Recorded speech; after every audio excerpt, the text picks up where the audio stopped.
Oh,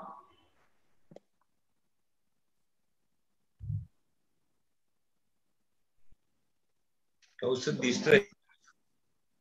कौस्तुभ नाही दिसला मला अजून.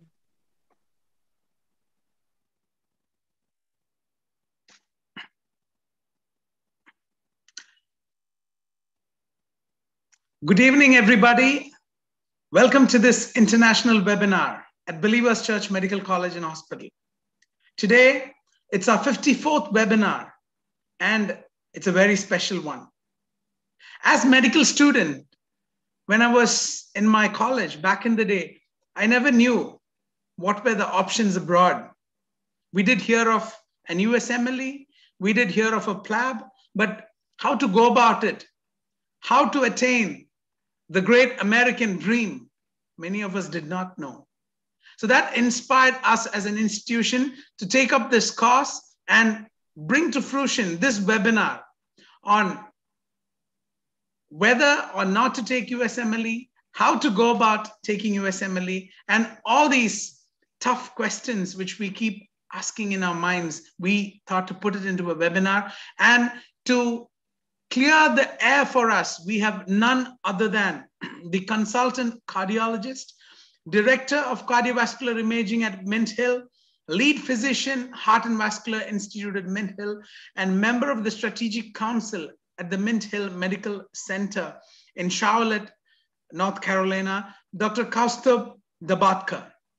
Dr. Kaustubh, after completing his medical education at the prestigious Grant Medical College, Mumbai, with the Ratan Tata Scholarship for Academic Excellence, K.C. Mahindra Scholarship for Academic Excellence, and the J.R.D. Tata Scholarship for Academic Excellence, went on to complete his epidemiology at Emory University, United States, where again, he got the Robert Woodruff Scholarship for potential contribution to population health. And also he was the member of the Emory University Senate. He went on to do his internal medicine as the J. Willis Hurst Internal Medicine resident scholar at the Emory University, and went on to train in cardiology at the Brown University in the United States of America. He is a board certified physician in internal medicine, cardiovascular diseases, advanced electrocardiography, and also in nuclear cardiology. He is also an innovation informaticist, a term which I hear for the first time. And he has worked with EMR teams. He has pioneered televisits for cardiovascular patients. And he has also worked with a physician certified builder called the Epic EMR. So a man with a myriad of talents who dons different hats, and an amazing physician. Let's put our hands together and welcome our speaker for the day, Dr. Kaustubh Dabatkar. Over to you, Dr. Kaustubh. Thank you. Thanks for having me today. I mean, after listening to that introduction, I'm looking over my shoulder. Who is he introducing? I've never had such a nice introduction. I really appreciate that. And thank you, everyone, for joining us today. I'm going to start sharing my screen. I'd like to thank the Believers Church Medical College team and Dr. Jessurin for having me here. I'd like to thank all of the audience for spending a little bit of your time joining us here. So the topic that I'm going to talk about today is USMLE, should I or should I not?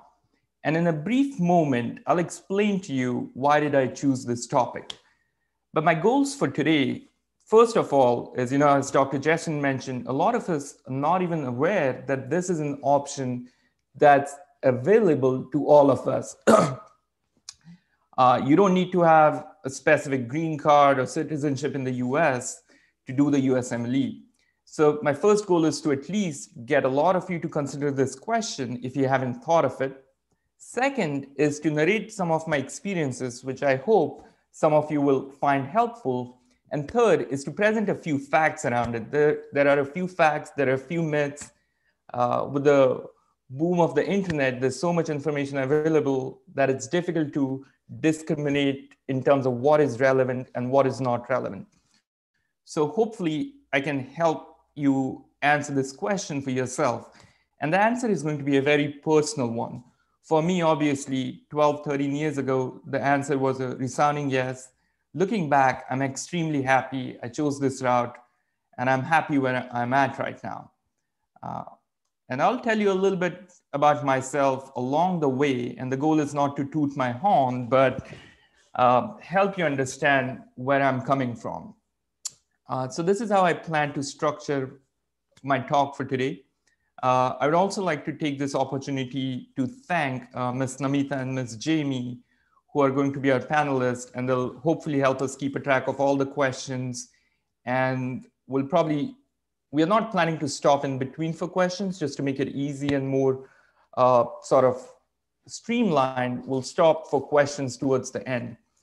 So if Ms. Namita and Ms. Jamie can remind me once we are getting to the 10 minutes left kind of mark, so I'll stop talking, and so that I can get to all the questions that you have. Sure, sir. Thank you. So I'll spend the first 5 minutes introducing about how I came to choose this topic. Then I'll talk for about 10 minutes about work-life balance. And this is something that's close to my heart. And I've just realized this over the last 4 to 5 years. As a medical student, we are not thinking of it. We never think of what the world outside our medical schools or what world outside our career looks like. So I want to talk about that a little bit. The next 10 minutes I'll spend talking about the challenges, what keeps us from taking the USMLE route. People may have heard of it, but what stops them from pursuing this? And then I'll sort of give a few tips or hints, at least narrate experiences that I had, as well as some of my colleagues and my friends had choosing this route. And hopefully some of you will find it helpful. And then I said 5 minutes, but I'll probably spend 2 minutes talking about resources, because I want this talk not to be about how to prepare for steps, but an even more important question is, should you even take the steps? And then we'll spend the last 10 minutes talking about questions. Now, if you want, you can actually follow along or you can access all the slides at the website that I've mentioned below, coredoc.com/USMLE. And I've actually uploaded an email that I received from a senior that immensely helped me when I started thinking about USMLE. So you can actually read all of that email on that webpage as well. So the talk is mostly intended for medical students, but I also want to address medical school teachers and parents who essentially help medical students make these decisions. I don't have any conflicts of interest related to this talk. So why did I choose this topic? So my primary area of expertise is cardiac imaging. I mostly do clinical cardiology, but I'm trained in all aspects of cardiac imaging, including cardiac CT, cardiac MRI. But I spend most of my time sort of doing advanced echocardiography. So whenever I'm asked to talk somewhere, I usually recycle one of my recent echocardiography presentations and talk about it. Makes it really easy. I don't have to spend time making a new presentation. So when Dr. Jessurin asked me to talk, I pulled up one of my recent presentations where I talked about strain echocardiography. And then I thought about how much impact will this actually have on students? As a medical student, very few of you will end up doing cardiology. And if you're not a cardiologist, you don't need to know anything about strain echocardiography. And even if you end up doing cardiology in 10 years' time, all of the strain echocardiography parameters and guidelines will change. It's a rapidly exploding field. So I was like, well, that's going to be useless. I can show you beautiful pictures from the heart, but that's useless for the most part. So then I thought back to my time in terms of what had the most impact on me as a medical student. And then I just listed a few things. Bedside clinics were probably at the top of the list, followed by social interactions and non-curricular activities like the college festivals and meeting new people, attending other college festivals, participating in quizzes, were a close second. But my butterfly effect moment sort of was a brief interaction with someone who was visiting someone in our hostel. Like he had graduated from our medical school 5-6 years ago.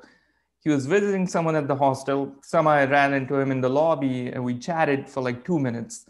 And then he told me he graduated from medical school, did his MPH, and was an internal medicine resident in Washington, D.C.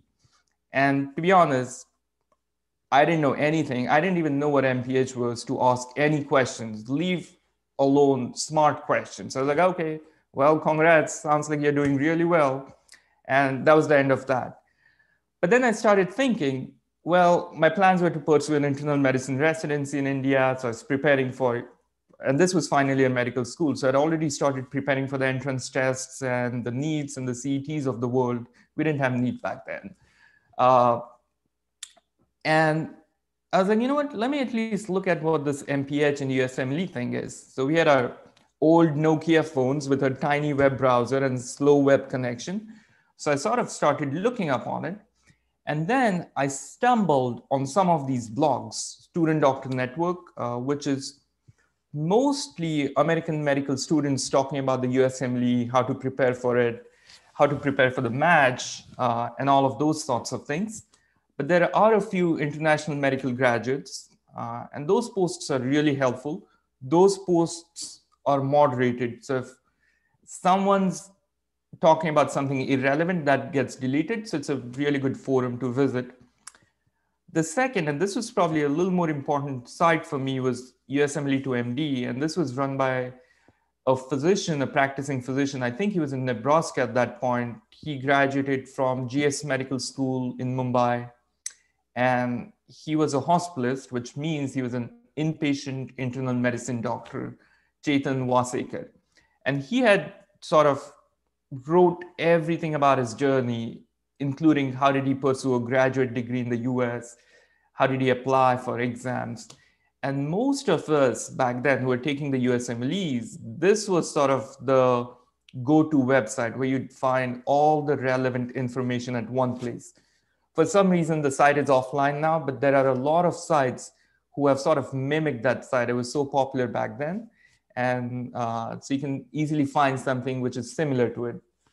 And then there's this another forum, USMLE forum, which is an easy access site. It looks like it's a website from the 90s.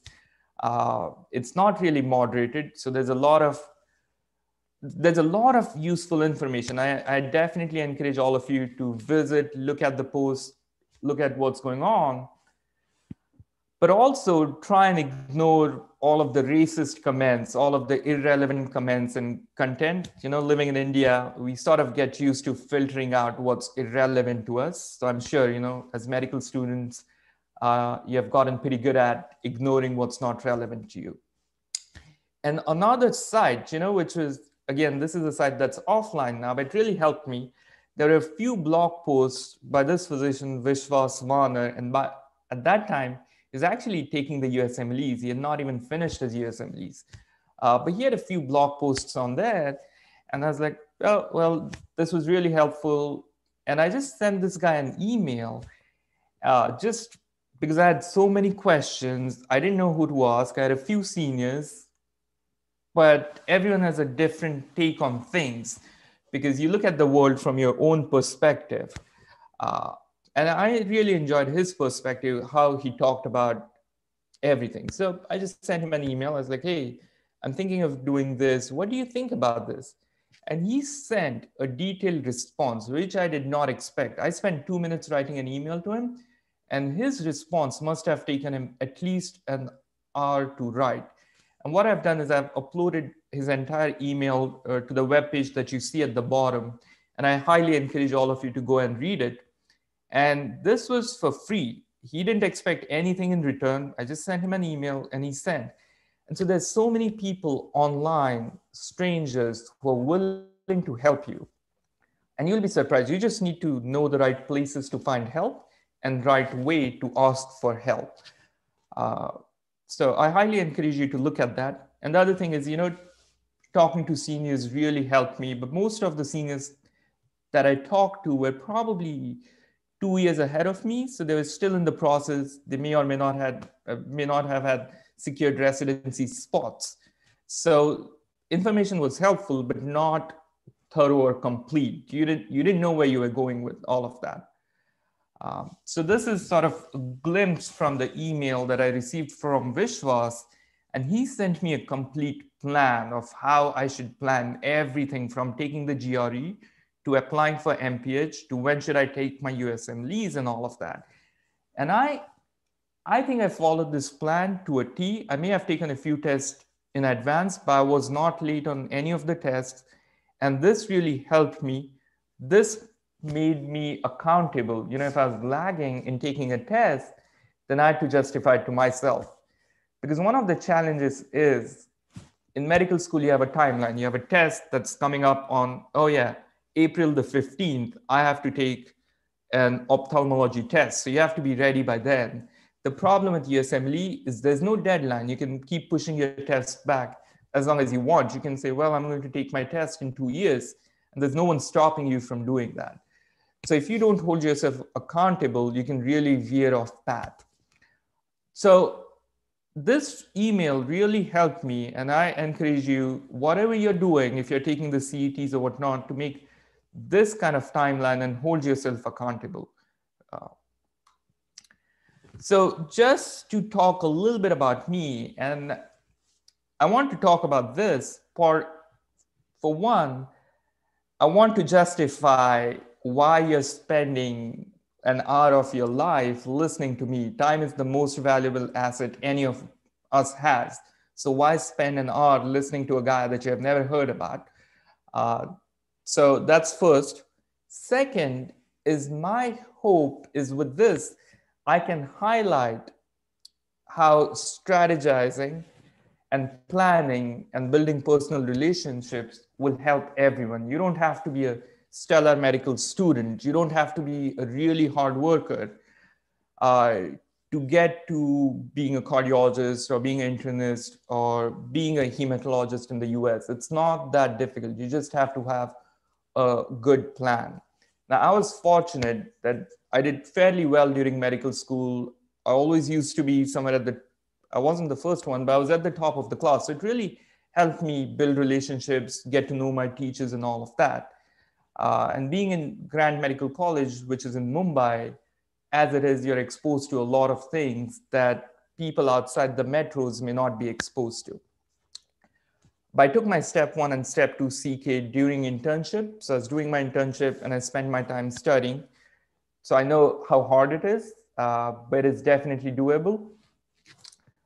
Following that, I applied for MPH in epidemiology. And to be honest, until I applied to Emory University, I had no clue what Emory was. I had no idea. I just looked up the rankings for MPH, which are the best programs. My goal was to get into the best programs for MPH.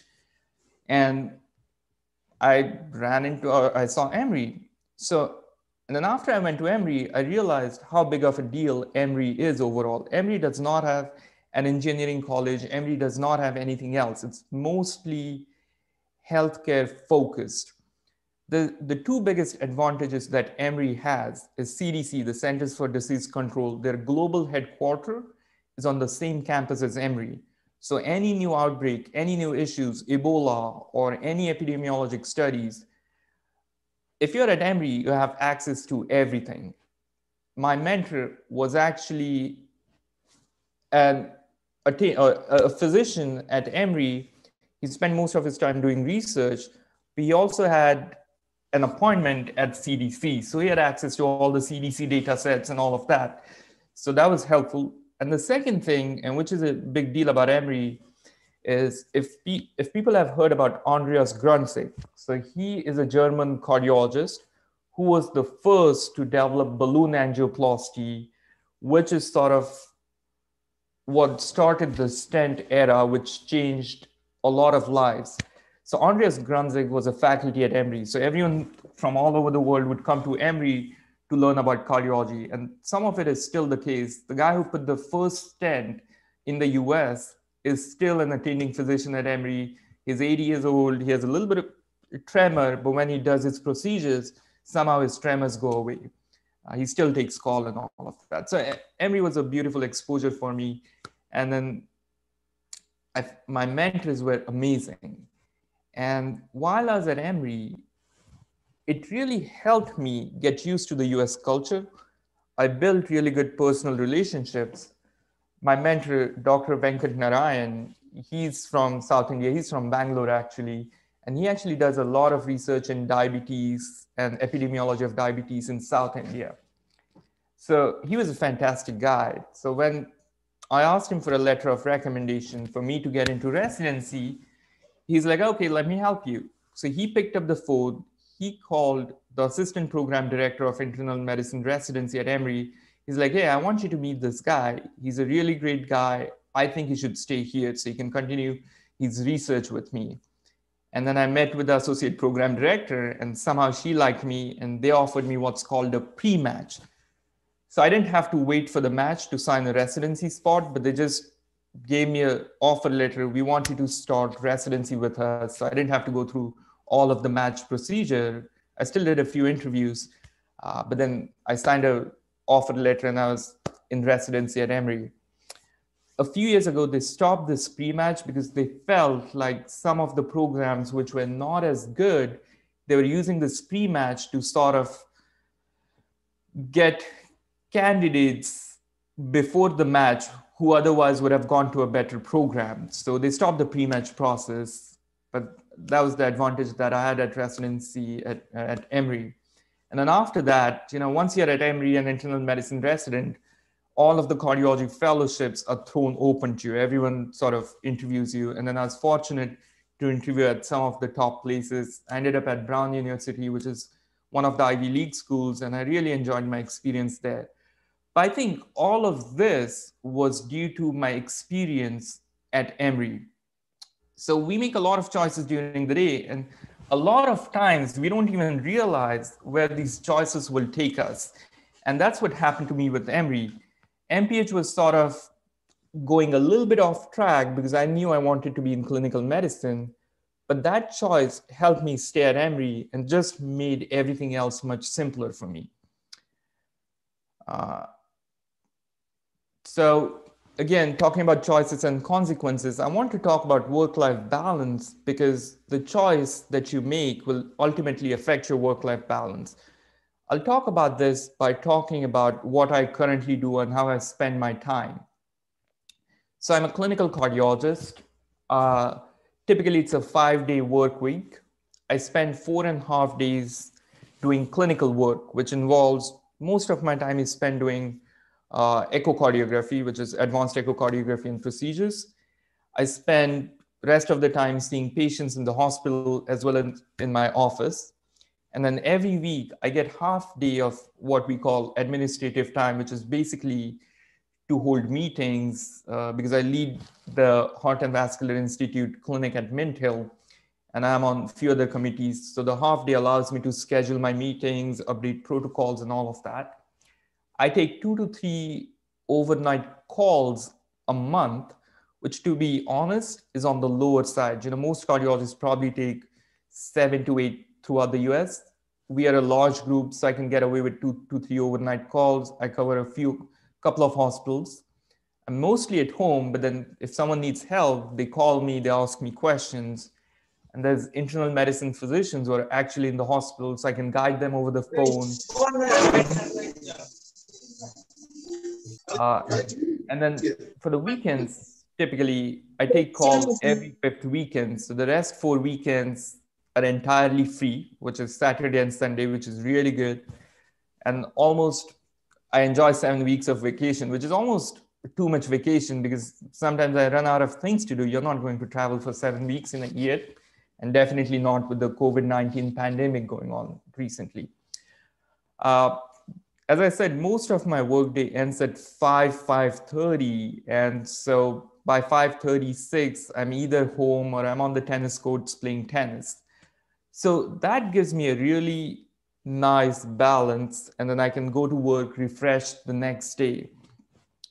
Now, I know my parents are both physicians in India, and I've seen them growing up. And when they were my age, they were probably working 12 hours a day in clinical medicine. Some of my friends who are cardiologists back in India, they still work 12, 13 hours a day. They work weekends. They'll travel to different towns.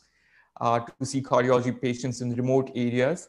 So compared to them, I think I do enjoy a lot more free time, and I really enjoy and value it. Now, cardiology is one aspect where you have this kind of schedule, but the most impressive thing is once you're here, you complete your internal medicine residency, let's say, you have a variety of options. A lot of people choose to do what is called hospital medicine.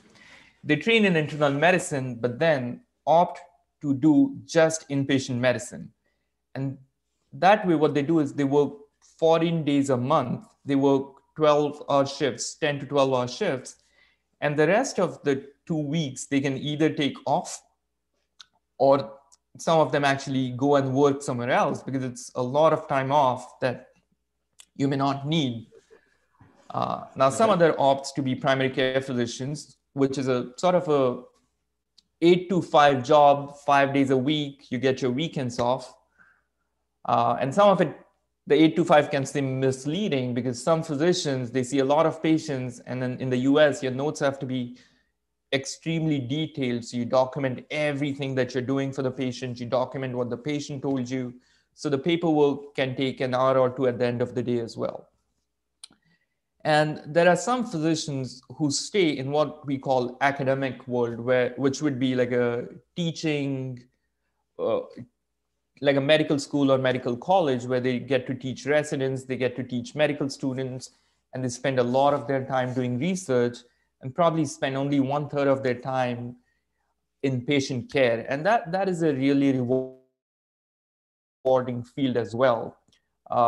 You spend a lot more time because teaching takes a lot more time that you can imagine. I was initially interested in academic medicine. I interviewed for a lot of jobs, but then I realized if I go into academic medicine, my work-life balance wouldn't be where I'd want it to be, where I wouldn't enjoy as much free time as I do in a large group practice. And then some physicians, like I have a couple of colleagues here who completed their internal medicine residency. They did a fellowship in rheumatology or endocrinology, and they actually work 1 or 2 days a week, and they can enjoy the rest of their time either with their kids or whatever their needs may be, or their hobbies. So you do have a lot of options. Now, if you think about India, I mean, all of this is certainly possible in India, but you don't see a lot of physicians opting for any of this. Most of my batchmates who are back in India, they work extremely hard. Some of them are super specialists in Mumbai, really well known and all of that. And they still work 12, 14 hours a day. They finish their office at 10 or 11 at night. So they don't have as much flexibility in how they schedule their work time. So this is another thing that I want to let you know, that it's an option. Now, my goal here is not to convince you that USMLE is better than doing your residency in clinical practice in India. You know, the answers will vary for you because all of us have different personal situations that lead us to certain decisions. For me, this was really important. And so this works out really well for me. For you, something else may be important. So USMLE may not be the right thing for you. And we'll get to that in a little bit. But I want you to know that we do have a lot of options.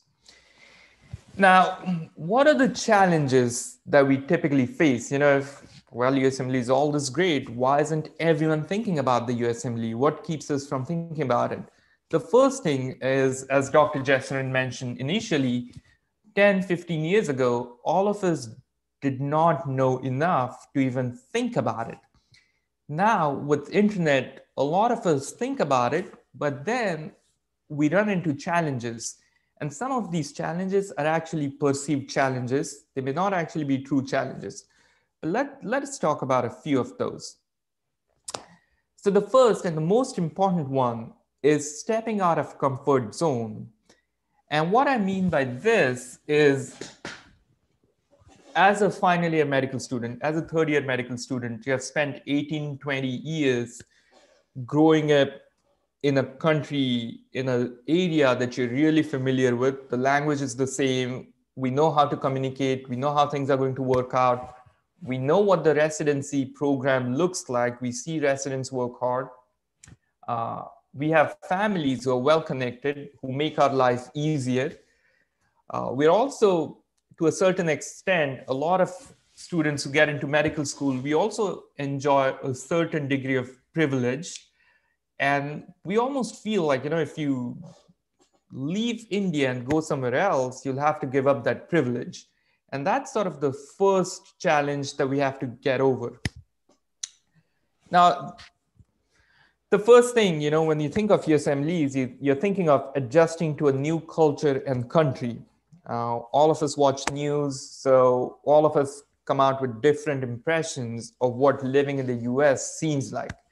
The first thing is, well, what if my political and religious views are different from majority of the US?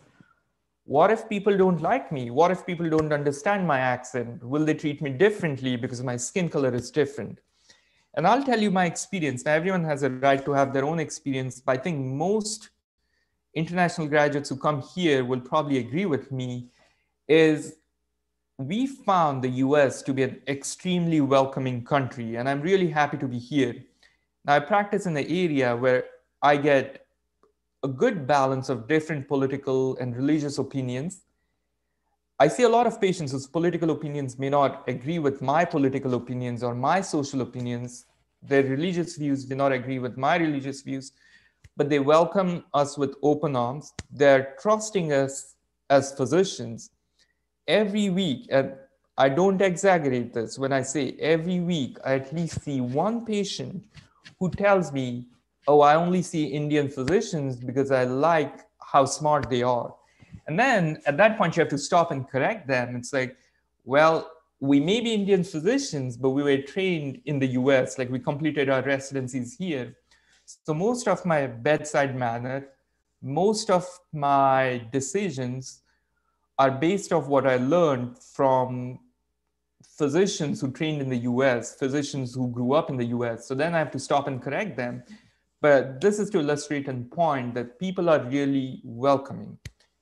99.9%. Now, once in a while, you may have a bad experience. All of us have had a few here and there, but overwhelmingly, it's a positive experience. And living in a country as diverse as India, I think even in India, most of us have overwhelmingly positive experiences, but that's one bad experience can ruin it for you. And the same is true for the US, but overwhelmingly, I would say it's a pretty positive experience. The second challenge, and a lot of us, as I talked about privilege a little bit earlier, a lot of us grow up being dependent, at least to some extent, on someone else. And so the thought of being completely independent, like cooking and cleaning for yourself and living for yourself and driving yourself around, seems pretty intimidating. But it's not really as big of a deal as it sounds before you actually come here. I can be honest, I couldn't cook anything before I came here. I lived in hostel. You have a mess in hostel. Well, if the mess is closed, you have 100 other restaurants outside your college campus. So I had no idea how to cook and all of that. And it didn't hurt me. I'm still nourished pretty well. So I guess I did okay on that. So living independent is really not a big deal. It sounds a big deal, but it is not. And the one thing that is certainly an issue, at least when you start applying, is we don't really have a lot of experience with how do I write personal statements? How do I get letters of recommendations and all of that? And that can be a little bit challenging when you start, but there's enough online resources. You can find enough mentors, you can find enough guides who can help you throughout this procedure. Let me look at time here so I'm not going over. Okay, so I'm going really slow. I'm going to pace up a little bit. So, Dr. Kaustu? Yeah. I don't think so. You're right Okay. on. Don't worry about the time. Okay, thank you. People are enjoying.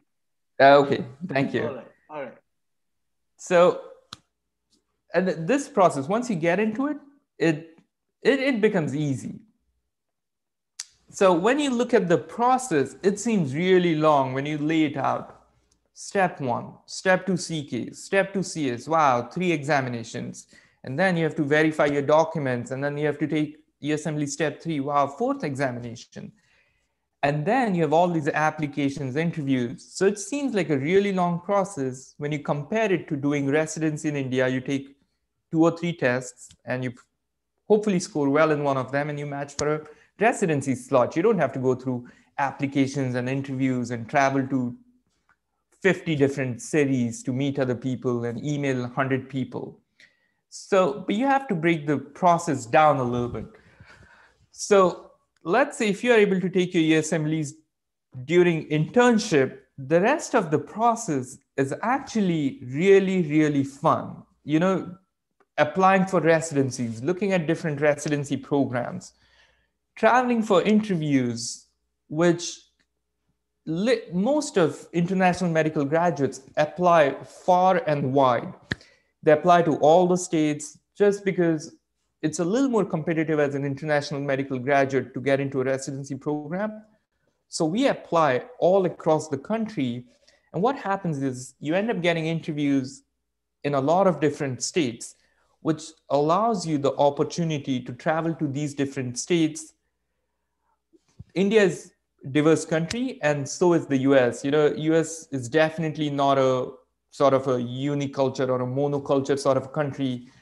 You get to travel all across the US, and I really enjoyed that experience. So if you break the process down, you realize it's not as daunting as the slide before this may make it look. So it's actually a fun process. The most difficult parts of the process are actually not the exams, but it's depending on how good your academic section or administrative section at your medical school is, it's getting all of your documents verified for the ECFMG. The tests you can manage, that's not a big deal. The interviews are fun. And then the visa is sort of the second process that gets a little hairy. But nonetheless, you know, to be honest, I enjoyed it. You know, it takes a little bit of doing.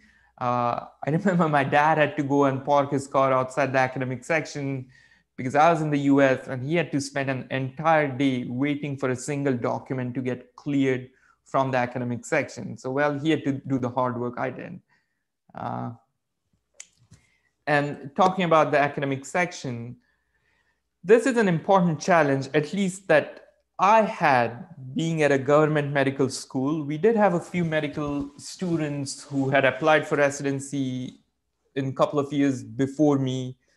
I actually had a lot of batchmates who applied for medical residency in the US. So the academic section knew about the process, but I think somehow they enjoyed slowing the process down a little bit and seeing us struggle through it. Now, I want to be fair to them. Maybe they really had difficulty getting through it, but I have a feeling they actually enjoyed seeing us struggle through some of the process.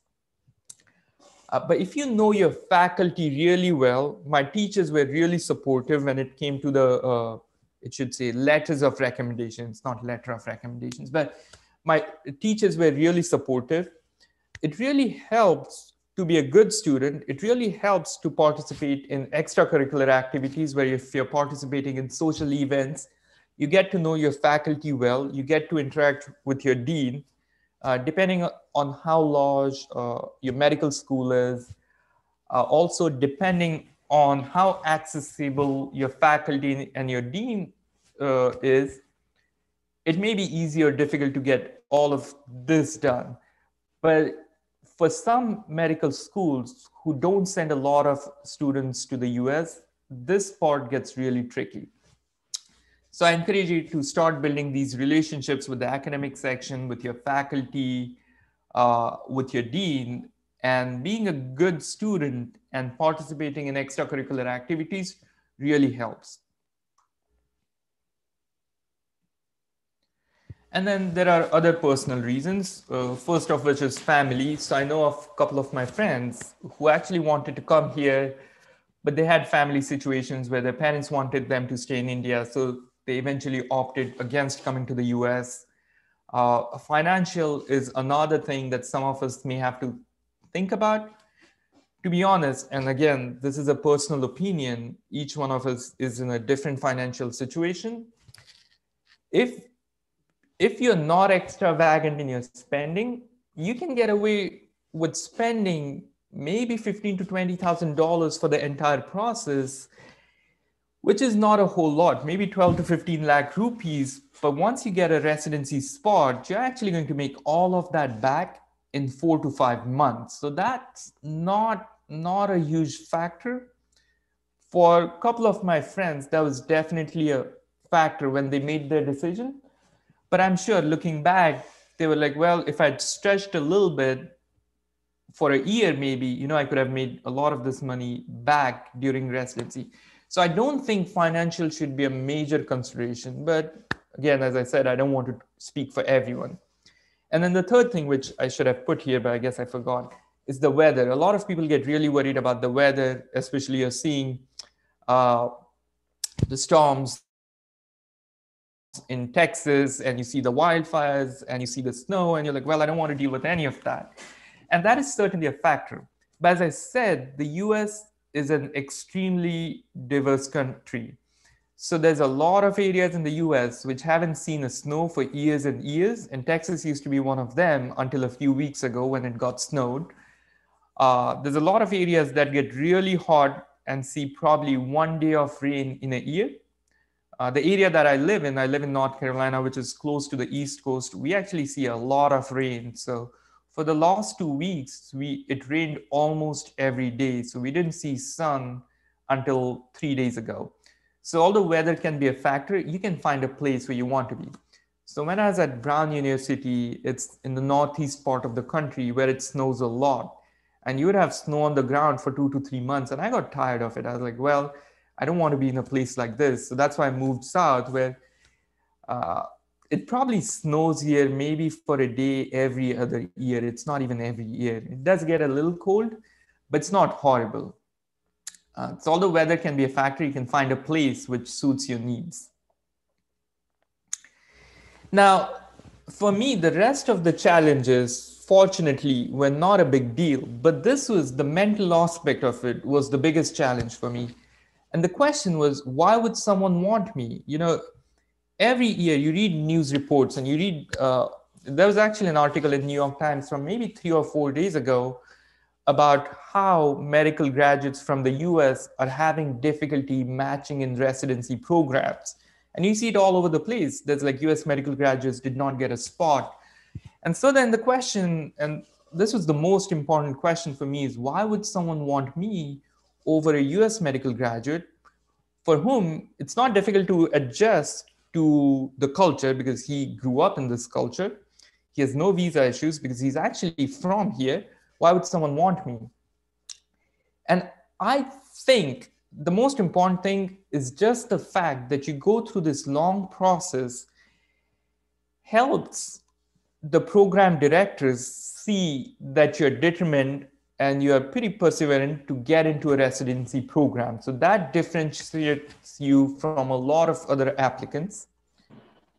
Getting through all of this, moving to a different country actually takes a lot. And for a lot of Americans who haven't lived in different countries, they can't even imagine going and living in a different country.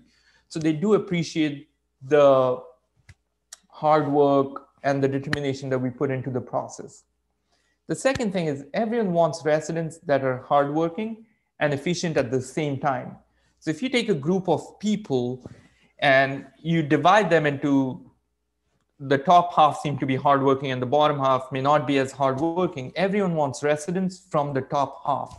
So if you merge all of the international medical graduates and US medical graduates and you divide people, a lot of international medical graduates will fall in the top half. A lot will also fall in the bottom half. And same is true for the US medical graduates. But everyone wants residents from the top half or even the top 10, 20%. And then the third and more important thing is Indian medical schools actually have a really good reputation. Obviously everyone knows medical schools like AIMS. So everyone knows AIMS.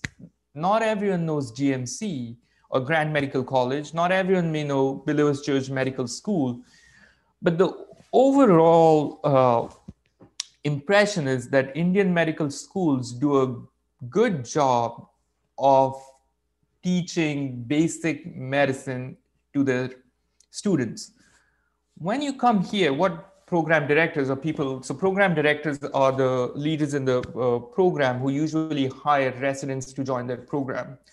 So when medical directors or program directors are looking at your application, what they want is someone who's willing to work hard and learn. They don't expect you to know everything. And I can be honest, I was a good medical student all throughout medical school. But when I started residency here, the first month was a really steep learning curve, because the way medical teams are organized here, the way you interact with nurses, the way you interact with your medical assistants, the way you interact with the technicians is completely different.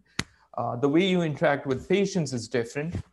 How you admit patients, you have to interact with the EMR system. All of that is 180 degrees different. So it is a steep learning curve, but all of us, I don't even want to say most of us, I want to say all of us, within the first few months, 2 to 3 months, will be able to come to par with medical students who trained in the US. So although there's a difference in the culture, difference in how we interact, we are trained enough where in the first few months we catch up to them. And the first month, I can tell you, it was one of the most difficult months for me. I had an attending who was actually himself an international medical graduate, but so an attending is your unit leader, is what you'd call in India. He's an internal medicine hospitalist, and he was not at all helpful. And he himself was an international medical graduate. So the first 2 weeks were really difficult, and then he was off service. And then the next one who came on, she was an international medical graduate from, I think she was from Ukraine. She really helped me. And then after the first month, I was at par with US medical students, and I did really well during residency after that. So I don't want you to hold any of these questions back. Within the first few months, I promise you will be up to par with most of the US medical students, as long as you put some efforts into it. Now let's talk a little bit about tips for success. And these are sort of general ideas, we don't have enough time to talk about how to prepare for steps and all of that. Talking of time. Let me know, when we are sort of running out of time so I can stop for questions. So let's talk about tips for success. So no problem, Dr. Kaustubh. No problem at all. Okay, thank you. So the first, and this is really, really important, is building a team. And I'll narrate a little bit of my experience when, as I told you, as a final year medical student, I started looking at the option of USMLE. And then I started talking to a couple of my classmates, Dhananjay and Aditya. So Aditya is actually, he works as a primary care physician, and he rounds at one of the Harvard affiliated hospitals. And then Dhananjay, he's a nephrologist up in Indiana, which is in Midwest US. So I started talking to them. I was like, hey, I'm really thinking about this. What do you guys think? And both of them, they actually had family members living in the US, but they had never thought of USMLE. They're like, well, we have family living there, but we have never thought about it. Dhananjay's sister used to live in the US actually. And so then I got them thinking. So all three of us then started looking more into it and talking more into people. So building that team was really, really key in what we did, because all three of us then would talk to different people, share resources. We studied mostly independently, but we would still sort of indulge in discussions, late night discussions. And then when we were on a rural rotation for 3 months, all 3 months we were together, and we'd sometimes go on walks and study, or we'd be playing cards and studying at the same time. So building a team is really important. You can either gather a group of like-minded people, or you can convince your friends to take USMLE with you. But the most important thing is the openness of relationship. You have to realize you're not competing with your colleagues. You're not competing with your friends, but you're competing with international medical graduates all over the world. So the more you support each other, the better you'll end up doing. And so I spoke to Dhananjay and Aditya. So all three of us decided. And then I spoke to a few other friends from my hostel. Hey, this is what I'm thinking, and this is what I'm going to do. And eventually, a lot of us actually ended up taking the USMLE. I think there's probably about 15 to 20 people from my class of 200 who ended up coming to the US. And four of us ended up doing cardiology. A couple of us are actually internal medicine, so hospital medicine physicians. But building a team is key. The next important thing is plan. You have to decide early and plan. Now, deciding early does not mean you compromise on your medical education. So you don't want to give up your third year of medical school because you're trying to take step one. Or so you decide early, you establish a timeline, and then you try and stick to it. You still want to do what everyone else is doing at your medical school. So you don't want to skip any of the important bedside clinics because you're preparing for the USMLE. Because I feel what truly helped me in medical school was the bedside clinics and clinical examination skills that you get from them. You learn bedside manners. You don't want to skip on any of those. I would typically recommend about if you're doing an internship, I would typically recommend 6 months of times to prepare for step 1 and step 2 CK, and 1 month for step 2 CS, which you have to come to the US to appear for. I took the steps in internship. Now I know some people do take steps after their second year in medical school or maybe during third year of medical school. In my personal opinion, that's too early. We learn a lot of our clinical medicine and internal medicine in final year. A lot of the USMLE questions are based around what's the next best step to do. And although you learn pathology and microbiology in second year, you don't really learn what's the next best step to do. You learn all of that in final year in your internal medicine. Personally, I would recommend you take your tests during internship instead of taking it too early. Once you take a step, and if you don't score well, you cannot take the step again. Write it down. Once you take a step, and if you don't score well, you cannot take it again. As an international medical graduate, it's really important for you to score well. So I would encourage you to wait until after your final year of medical school, so you have all the knowledge base. In internship, it's important to plan your rotations around your examination schedule or your examination schedule around your rotations. I was fortunate where I had all of the options that I could pick what rotation I wanted to do when in medical school. So I scheduled my exams, I scheduled my rotations around when I wanted to take my exams. So planning is important. Building relationships in school. As I have stressed earlier, it's really important to build relationship with everyone from administrative section to medical school teachers to your dean, batchmates, seniors, and juniors. Just because you're taking USMLE and you're not taking the usual exams doesn't make you special. It doesn't mean that you should not do what everyone else is doing. It's really important to build relationships. And I've seen some people treat their teachers like, well, you almost don't matter to me because I'm going to the US in 2 years. It's not true. Your teachers really matter because they'll help you get what you need to get into residency. And this is last but not the least, is seeking mentorship. This is a really key issue. And your best resource is going to be your seniors who have already matched into a residency program, or if there's someone that you know, reach out to them. Most people are more than willing to help. I would love to help everyone, and I've tried to help a few people in the past. But you also have to be skillful when you ask for help, because you have to realize, what does the mentor want from me that I can offer him in exchange for his mentorship? Because it does take a little bit of time. It could be an hour, it could be in 2 hours a week. If you want someone to review your personal statement, he's spending time, and you have to figure out, what does the mentor want in return from you? It's not going to be money. Most of us who are at this position, a few $100s here or there are not going to lure us in spending 2 or 3 hours helping someone.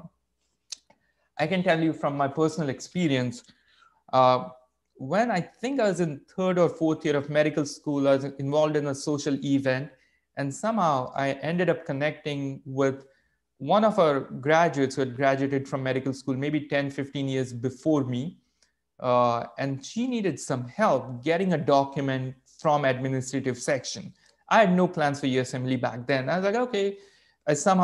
She ended up reaching out to me. I helped her out. I helped her get that document. I emailed it to her. 2 years later, maybe even 3 years later, when I was applying for residency, I was looking at different slots and I was like, okay, let me look her up, what she's doing. She was actually a program director in neurology at UT Southwestern. So UT Southwestern is one of the most elite universities in the US. It is known to have the most active Nobel laureates on their staff. And she was a program director there. So I just reached out to her and she ended up helping me out. We chatted on the phone for about an hour and a half. And she told me what mistakes do international medical graduates do. And she talked about everything about how to dress for a residency interview. And she went as far as saying, make sure you get your suits well tailored, because it really matters. If you're wearing a loose suit that you brought for your brother's wedding 3 years ago, it makes you stand out from the rest of the crowd, and you don't want to stand out in that way. So she helped with that. She helped about what should be the right conversations to have, how to navigate your residency interview where you want it rather than where someone else wants it.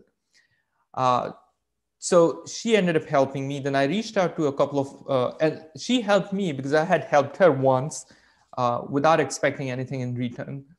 Then I reached out to a couple of other seniors who didn't want anything from me. I reached out, they reviewed everything for me, right from my personal statement to, okay, so how do my emails look? Does it look professional? Is it an appropriate email to send to someone?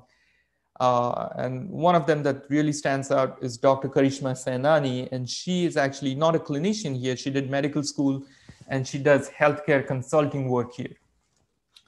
So she really helped me without expecting anything in return. Now, the easiest thing that you can offer a lot of people in return, just like you invited me to talk here, I really enjoy just talking to medical students. So even if I can help one of you change the trajectory of your career, and you email me back 2 or 3 years later, hey, I listened to your talk, I took the USMLEs, and I matched at Cook County Hospital in Chicago, that will really make me happy. And if I end up helping someone, what I'd really enjoy is to continue to talk to medical students. And I'm happy to talk to medical students in different colleges. I'm happy to come back and talk to you about something else. But that helps you socially connect with medical students in India. You almost feel, may or may not be true, but a little part of it is almost like giving back. Like, someone else mentored me, expecting nothing in return, so I'm just paying it forward. Now, you can find paid mentorships as well. There's organizations like IMG Prep and all of that. And for them, it ends up being a business. So is it right for you? That's a personal question. If you're willing to pay them, they'll be willing to help you. If you can afford it, it's worth a try. But people who have gone that route, you end up realizing that after you spend money, you may not have got enough worth for your money. But again, it's a personal decision. For me, I never needed counseling because I had wonderful mentors, I had wonderful seniors. I was able to somehow build relationships, and they helped me sometimes even without me asking for help. And again, goes back to my email from Vishwas. I highly encourage you to go to the website and look at his email. And I just wrote an email to him a couple of days ago. I was like, hey, I'm giving a talk, so I'm going to probably use your email. And he was fine with it. The other question that comes up, and this is an important tip for success in the US, is the US experience and why is it necessary? And this slide summarizes why is the US experience necessary. When in Rome, do as the Romans do. And that's really, really important. Doesn't mean you have to give up your individual characteristics. Doesn't mean you have to celebrate the festivals that people in the US celebrate. Doesn't mean you have to give up anything of your individuality. But you do have to learn how do you communicate effectively while you're in the US. you'll realize most of your conversations that you have during the day will involve an element of humor. And that's just a characteristic. You attend any sort of lecture, you attend any talk which is given by an American teacher, there'll always be a lot of humor throughout the talk to keep you interested. So the US experience is mostly useful from getting used to this. You see a lot of questions on online forums. Hey, is 1 month of clinical experience enough? Is 2 months enough? Is 6 months enough? How much should I pay for it? And in my case, I did not have the formal US clinical experience where you spend 1 month of your internship before you graduate in the US doing clerkships, is what they call. And you cannot do those after you graduate from medical schools. You have to do them before you graduate. So I didn't do that. But I would go on rounds with some of my academic and research mentors. I used to spend a lot of my time working in the lab.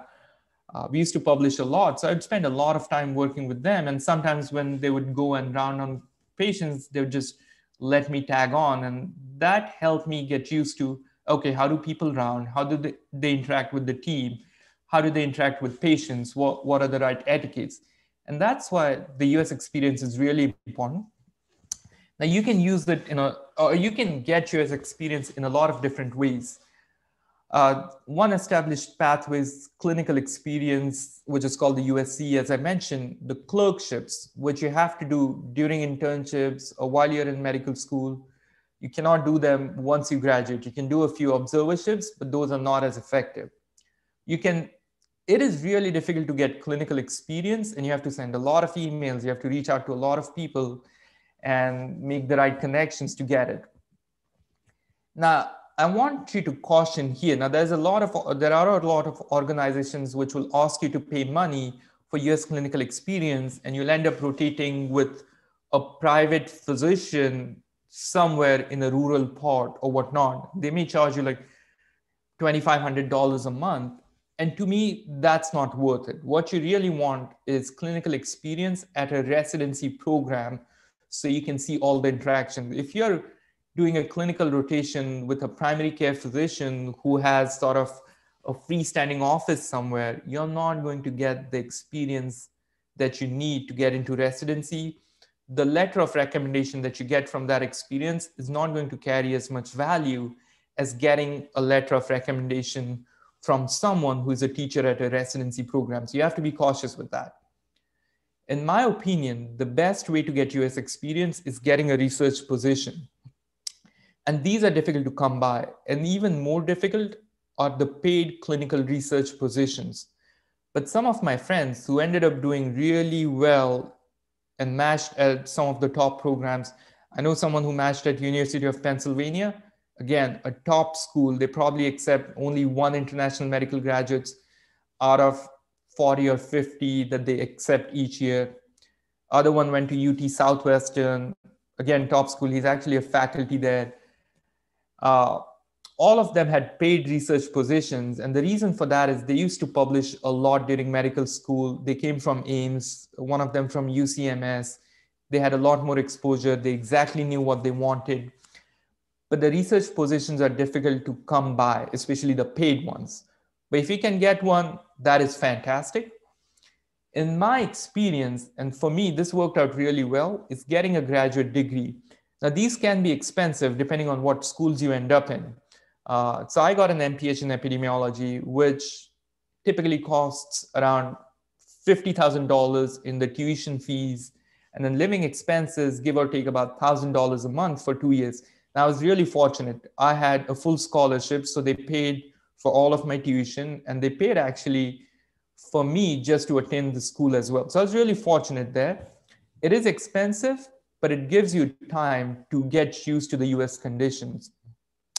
I highly encourage all of you to explore this. Now, there are some universities which may be, let's call them cost effective for the degree. But the downside of that is you may not get all the other exposures that you need. So what you should care most about is how can you get clinical exposure or some exposure to research while you're doing MPH. And one of the universities that stands out is University of Texas at Houston. They have a good MPH program. And most of my friends who ended up going to UT Houston, it was at least 10 years ago, a really cost-effective university. You got a lot of clinical experience because they have 3 hospitals on campus. So UT Houston was a good school to go to.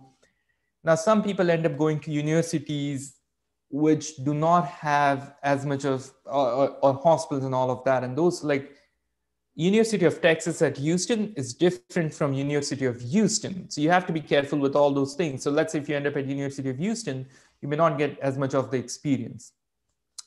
But the bottom line is you have to build meaningful relationships while you're doing the US experience. Probably the most important thing is you have to score well in tests. USMLE 1 and Step 2 CK scores are really important.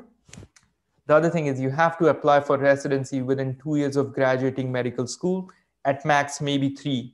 Now, I do know a few people who applied 6 or 7 years later and they ended up matching, but that is really, really difficult. You have to apply soon after medical school. If you're thinking a residency in India is going to help you be a better resident, it's not. You don't want someone in residency who already knows it all.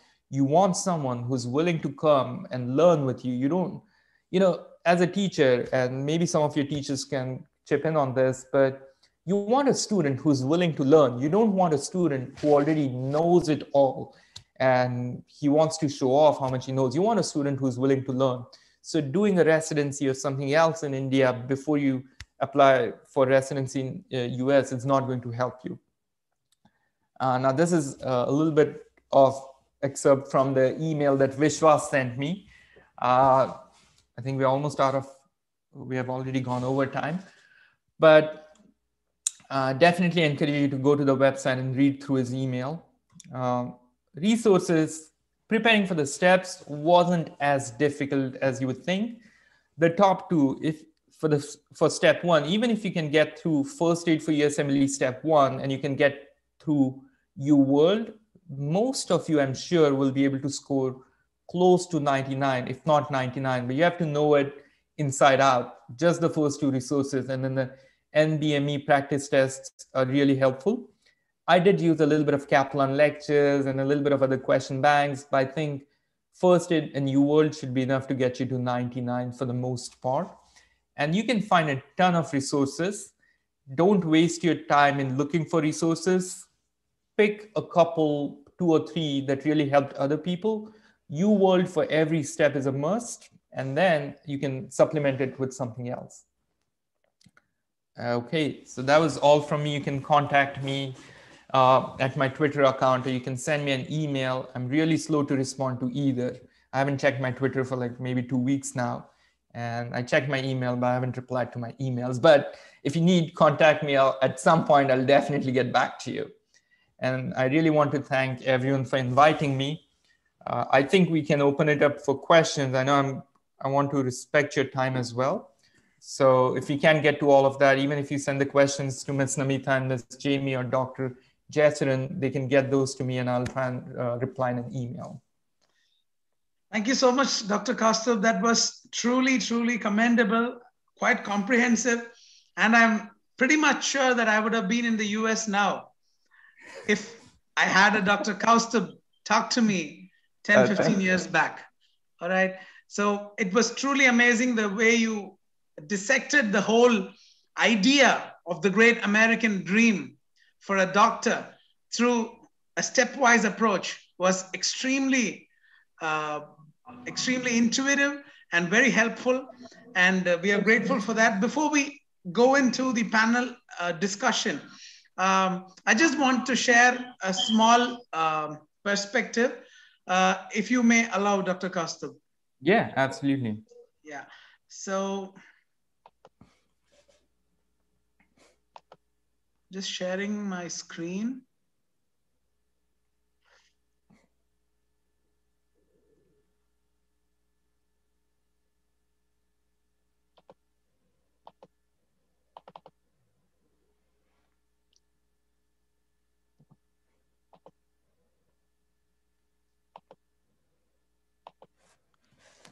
I'm going to answer a couple of questions. Oh, okay.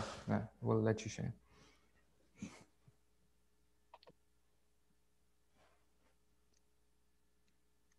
So we do have a decent crowd today, and I really would like to present the whole idea of our international webinars. So how did this start, and why did we do this, and how frequently we do this, and why we want all the medical students of this country to partner with us and actively participate in our initiative, and part of which Dr. Kaustubh also has come today to speak on this particular topic. So we are at the Believers Church Medical College and Hospital. This is located in close by the backwaters of Alleppey in Kerala, central Kerala. And when the lockdown started with the pandemic, we decided that we need to go the telemedicine way. And one of the brainchilds of our director and CEO, Dr. George Chandy Machitra, he is the former director of CMC Vellore, and his brainchild was this idea of international webinars. So when we reached out to great speakers, and it was quite heartwarming that they responded in the positive, in the affirmative, and we started conducting these highly impactful webinars. But then we realized that it was benefiting only our students, right? So initially we thought it was for our students, but then we realized this was too big to constrict or to restrain only to our own students and faculty. So a few examples, like right in front of you, you have Dr. Kaustubh, and these are a few other examples of the webinars which we have conducted thus far. Now, this is Dr. Leigh Sander, or Dr. Josemir Sander, who is the professor and head of neurology at Queen's University College London. So he spoke on the natural history of epilepsy. This was our 51st webinar, if I'm not wrong. And this is Dr. Katarzyna from the United States of America again, who spoke on a very interesting topic on lupus pregnancy. And then we had Dr. Paul Muriu-Bozu from the United States again, speaking extensively on CKD. We had Dr. Grace Paul, who spoke on pulmonary disorders in children. Dr. Wasim from the US again, somebody like Dr. Kaustubh, a very smart neurologist who spoke on neurocritical aspects of epilepsy. And one more example, let me cite Dr. V. Mohan, who is one of the doyens of diabetology. He's one of the world leaders in diabetology, who spoke to us so beautifully on one of the topics. So why do I tell this to you? Dear medical students who are listening here, we do it absolutely with the vision of taking the Indian medical graduate to the world stage. We want world leaders to come and speak to you, and we want this to be a movement rather than being restricted to our institution or our state. And our mission is to reach each and every medical student in the country. So what do? We connect with world-class speakers like Dr. Kaustubh and others, and we bring them to you on this platform. So how do we partner as medical students? As medical students, how can you partner with us? Now, this slide gives you the plain Jane answer. Join our webinar WhatsApp group, where we put up our invitations. Every week we conduct 1 or 2 international webinars with excellent speakers from, we had speakers from Cambridge, we had speakers from Oxford, we had a speaker from Stanford, we had 2 speakers from Boston, Massachusetts, right? And Tulane, Tufts, name them. We've got excellent speakers so far speak to us, and we have got amazing speakers lined up as well. Okay, this is not to brag at all, absolutely not to brag, but to just tell you what an important and what an impactful program this has turned out to be. And what can you do? Join this number, join the webinar WhatsApp group. Just send a hi to this number. We will add you to the webinar WhatsApp group. Just put your name and your institution and what you do. Just come in. We will add you to the group and disseminate our invitations to as many friends as possible, as many junior doctors and medical students as possible, different colleges, and help us reach out to the entire nation. That is our passion. We are working towards it. We haven't reached anywhere, to be very frank, but we have this vision, and our goal is 1,000 webinars from India, from 100 world-class institutions. That is our vision from our institution, our state, our country, to this entire medical student fraternity. So thank you so much. Thank you for that time. Moving on to the panel discussion, over to Jamie and Namita. Jamie and Namita are two vibrant and brilliant medical students. They are in third year. Jamie topped in all her subjects, and Namita is one of those outgoing and extremely brilliant students who is currently carrying out a lot of COVID work. She does a lot of contact tracing in collaboration with our hospital, and she's one of those students who is at the forefront of all the activities. And Jamie, she's the cream of one of the cream students with extremely excellent ranks. So two students, different characters, different outlooks, but extremely wonderful students. Welcome, Namita, and welcome, Jamie. Over to you for the discussion.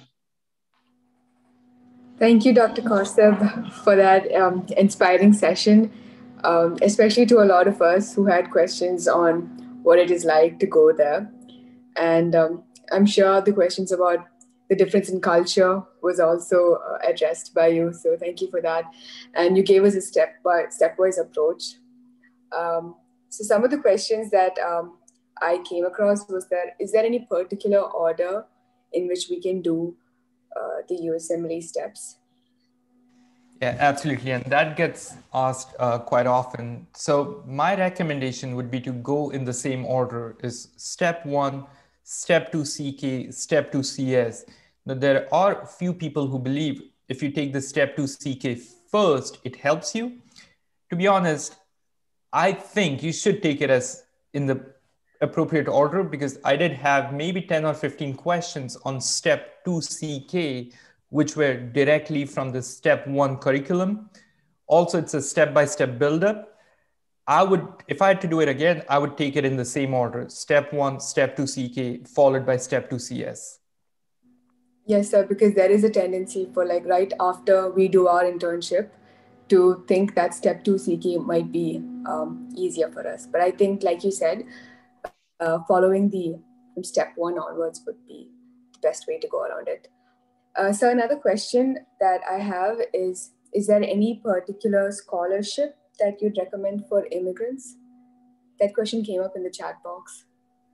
So the scholarships, so you can get scholarships for graduate studies, like Tata Institute offers scholarships if you're doing a graduate degree like MPH or MS in epidemiology.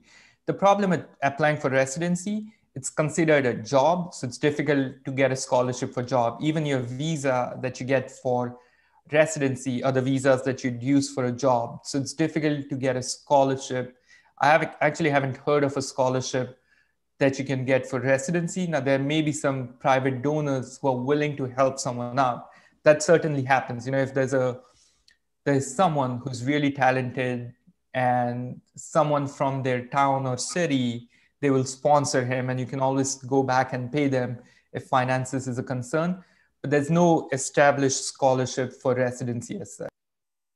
You get paid during residency, so it's difficult to argue that you need a scholarship for that. So, sir, another question that we came across is that what is the importance of clinical rotations in the US prior to applying? And also for students who are thinking a step ahead, which are the best hospitals for applying for clinical rotations in the US? So clinical rotations are really important.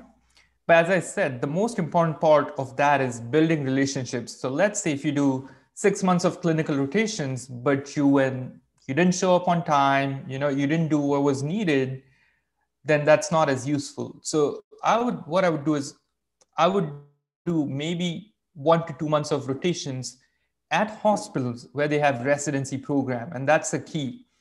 Now, the larger and better university that you go to, there's a lot of universities in the US, it's going to help you a little bit more. As long as you do well there, you can get a good letter of recommendation. So, and I see there's also another question in chat box about during COVID-19 pandemic, it's actually difficult to get rotations. And that's actually really true.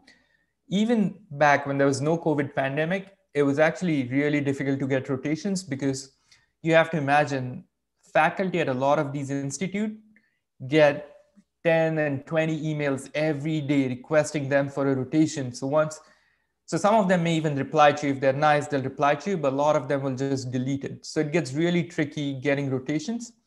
Now, University of Pittsburgh, right, when I was applying, they had a formal rotation plan for international medical graduates. Cleveland Clinic has a plan, or Cleveland Clinic has a rotation, but they need you to complete your steps before you go for that rotation. There's a few other places that have rotations, but a lot of them don't even need to advertise that because people reach out to them anyway. So they have thousands of people who want to come there. So they don't see a reason to have a formal program. So I think it's just a numbers game where you write appropriate emails to appropriate people. And if they are willing to reply and get back with you, they'll say, okay, yeah, come over. You just have to keep trying and you have to be really determined to get one. You have to show a little bit of perseverance with that. So it is difficult. I agree. Even back 10, 12 years ago, it was difficult back then. I feel it's actually even more difficult now, just because there's so many people applying and you get even I get emails and I have to be like, I'm in a group practice and I'm really busy clinically and I don't have residents rounding with me. Sometimes I will have a few students here and there. So my letter is not going to carry the same weight as, let's say, a program director from Emory. If he writes you a letter, oh, this is a fantastic medical student, you're getting into a residency spot. Whereas if I write someone a letter, he may or may not get a spot because I'm not recruiting for residency programs.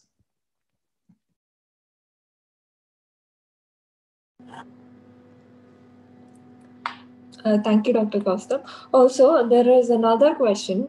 Is it wise to take a break year after MBBS to prepare for the USMLE? The goal should be you should apply within a few years of completing your medical school. So the farther out that you get, the more difficult it gets to match. So if you're able to apply during internship or right after internship, that's going to be the best time. Now, there's some people, who may have had other issues studying during medical school. So they may not be ready to take their steps right after internship. Or let's say your internship is so busy that you have no time to study. In that case, it's okay to take a break. Overall, I would advise against spending that time because at the end, when someone's looking at your CV and they see a bunch of gaps, okay, what did you do between 2022 and 2023? You're just sitting at home and taking your test. That doesn't make sense. So you don't want someone to see those gaps in your CV because that's actually a problem. Gaps in CV are actually a really bad thing. Unless you have a really good justification, they look bad on your CV. If someone, like I had someone reach out to me, they graduated medical school 4 years ago, and for whatever reason, they had some family issues. So for 4 years, last 4 years, they did not do anything clinical and they were just busy taking care of their family. It's going to be really difficult for them to match. Thank you, sir. There was another question in the chat box saying, how would you suggest a first-year MBBS student start approaching USMLE? That is fantastic. And that is great. You're starting to think of it really early. I think, as I said, you have to be a really good student. So that's the first thing. Second is you have to build your extracurricular personality a little bit because personality really matters. So try and participate in as many things as you can. The third thing is I would definitely try and visit the US once or twice if you have a chance. Start looking for US clinical experience. Don't get into US clinical experience as a first-year student. Give it 2 or 3 years because in first year, you don't know enough of medicine to even contribute on rounds. So I wouldn't try to get US experience in the first 2 or 3 years. I would try to get US experience in third year or the final year. But visiting the US will definitely help. And the most important thing that you can do is start any sort of research project. It could be something as simple as taking all of the patients who show up to the hospital in a month and then counting how many of them had iron deficiency anemia. It's a really simple project, but once you get started on one small thing as a first-year student, you will start building up on that. And by the time you realize, you have a few abstracts and you'll have a couple of papers out there. And obviously, once you do these studies, try to submit them as an abstract, try to publish a paper. That really looks good. Most medical students, even American medical students, will not have abstracts or papers on their CV. The students who did the best in the match, and my friends who ended up matching at some of the Harvard hospitals and UPenn and UT Southwestern, they actually had publications during medical school. So you have to start thinking about it from first year. There is an ICMR fellowship or ICMR research application that you can submit. Now I tried submitting, I didn't get it. One of my friends got it, but even submitting the application was a useful experience of going through the process. So if you're a first year student, keep doing it for the next 3-4 years. Hopefully you'll get it one of those times and you'll be able to complete your project. Thank you, sir. So there's another question which says, is there any particular PG branches that provide more scope for immigrant students? Also, there's a question in the chat box related to same. Isn't it possible to get a surgical branch in the USA? Yep, absolutely. So let's start with the popular branches tend to be internal medicine. The primary reason is there's so many spots that the competition goes down a little bit. At the top programs, it's still really competitive. But once you start getting to the rural areas and smaller programs, the competition goes down. So internal medicine is probably at the top, followed by pediatrics, followed probably closely by psychiatry. By here, psychiatry is also getting a little more competitive, and family medicine as well. So family medicine is not as competitive, but these are probably the 4 most pursued branches by IMGs because they tend to have more spots, which makes it less competitive. The surgical branches are actually really competitive for sure. My best friend who's here, he's actually finishing up his vascular surgery residency, and I should share his story. And that tells you how much confidence and guts you need. So he's pursuing vascular surgery. I know someone who's doing a cardiothoracic surgery at Emory, which is again a really good program. Both of them fantastic medical students, did a lot of research, had a lot of publications, so competitive, but they were able to get into it. But the guy, I want to tell you this story about the vascular surgeon. He's actually from BHU, the Banaras Hindu University. He writes an email to a professor who just sends him a polite reply. Oh yeah, thank you for your email. It was good to read. I'm glad you're interested in my research. What this guy does, he buys a ticket to Atlanta, to Emory. He comes there. He knows no one. He doesn't know where he's going to stay. He hasn't been accepted for a rotation. I don't advise anyone else does this. He just shows up. He has no clue. He ends up living with like a few people that he finds. I run into him. We enjoy meeting him. He's like, hey, can I sleep on your couch for a couple of days until I find a place? I was like, oh yeah, sure. He ends up staying on our couch for the next 6 months. He's like, oh yeah, I couldn't find a place. He ends up getting a rotation. He ends up getting a research position. He did really well, but that's a gutsy move. But so trying for a surgical branch is a huge risk. Is it worth taking? I think it's worth taking.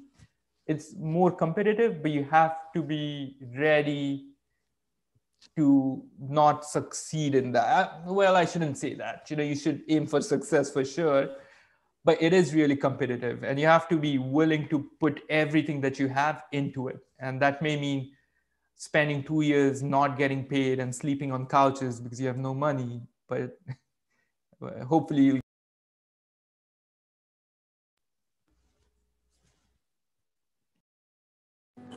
So we have some more questions in the chat box. USMLE after MRCP, how easy is it? So, I never appeared for MRCP, so I don't know what it takes. In my opinion, and this is someone talking who has not taken the MRCP, the USMLE is not that difficult of an exam, the resources that you need. So I'm willing to say it's probably going to be a little bit easier than the MRCP. It's not, the exam itself is not difficult. the questions, once you go through the USMLE world and first aid, you have almost seen all the questions that you see on the test. So it's not a difficult test.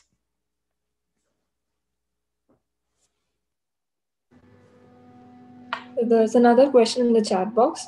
How does the change in step 1 pattern and scraping of step 2 CS impact on immigrants? And does it make selection harder?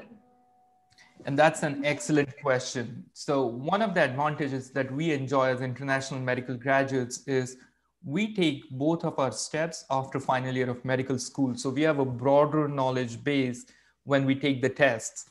So typically, if you're a good medical student, you're going to do well on your steps, score really high, which gives you a huge advantage. So getting the score out of the step 1 may give us a little bit of a disadvantage, but it we'll have to wait and see, because we still have step 2 CK where we can score well on. So no one knows how the step 1, like making it to pass fail, how it's going to change. It may even be a little bit of disadvantage, but you have to realize you still have step 2 CK where you can score well on.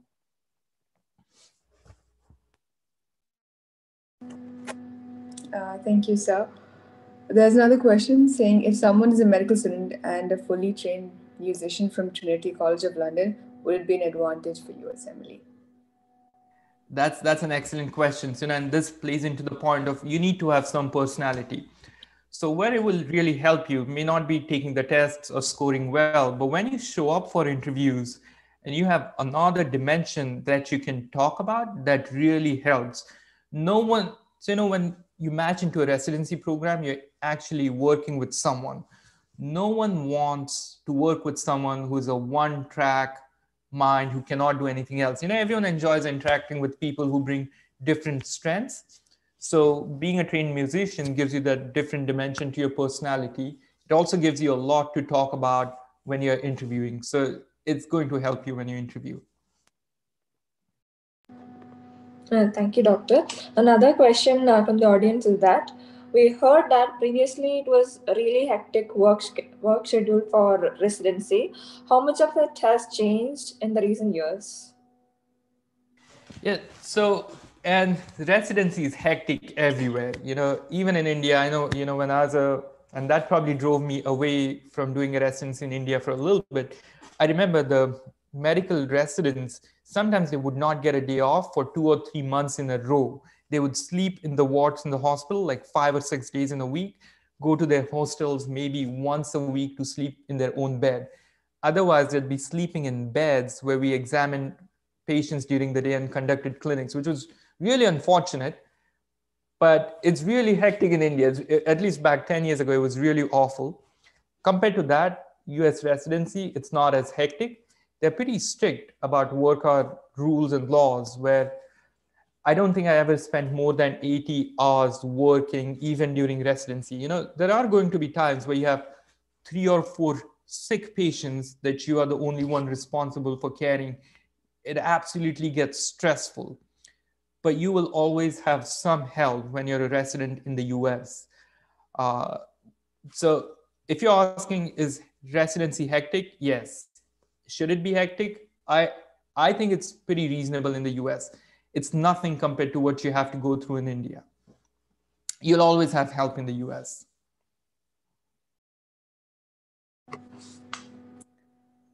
So there's another question which says, does taking a year off to work in a hospital in India, will that reflect badly on the CV, or will it be considered as an advantage? So neither of those. So I don't think it will reflect badly, as long as you can justify what you were doing and all of that. I don't think it will reflect badly. I definitely don't see that being as an advantage, because as I said, the US medical, clinically, you might get a little stronger, you'll get a little more solid if you spend 1 year taking care of patients.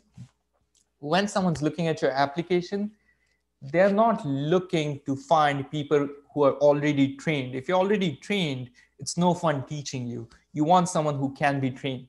So I don't think it's going to be a huge advantage. Having said that, I do know a few programs that would usually look for people who have some experience, so then they don't have to teach them procedures and they're sort of independent from day one. But I would say for the most programs, it wouldn't matter either way. I don't think it's an advantage. I don't think it's a huge disadvantage either. It shouldn't be longer than 1 or 2 years. It can be that you work for 3 or 4 years and now you're trying to apply for residency, because your chances of matching will go down proportionately. So, Doctor, thank you. So, one last question. Will having MBA be helpful in getting matched? So it depends on where you do it. So MBA from India essentially may not be as helpful. MBA from US will be helpful only from the standpoint that you'll get good US experience. You'll be interacting with a lot of people here. You'll be socializing. You'll know how to appear for interviews and all of that. So MBA from US will help. I don't see MBA from India being that helpful. Obviously, it gives you a little more to talk about during your interviews. You probably become a little more refined after you get an MBA. And I say that because I'm actually studying for my MBA right now, and I'm learning a lot of things which I had no clue existed in the world.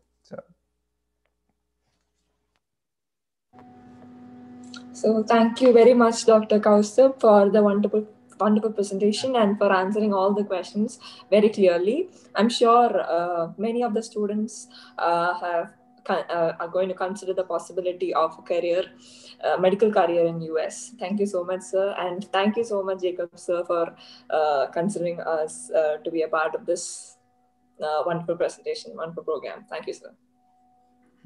Thank you everyone for having me, and I'm happy to come back. If you need something, if there's at least, it's difficult to help each one person at a time. It takes a lot of time. But let's say if you have a people, like a group of 10, 15 people that you want to just sit and chat, I'm happy to come back. I put my information on the slides. I'll email my slides to Dr. Jesharan as well. So you'll have my contact information. I'm happy to come back. Thank you. Thanks for having me. That's amazing, Dr. Kaustubh. Well, you will have to come back. We'll be bringing you back, right? You for cardiology and cardiac electrophysiology and all that. We have already plans in mind for you. So, yeah.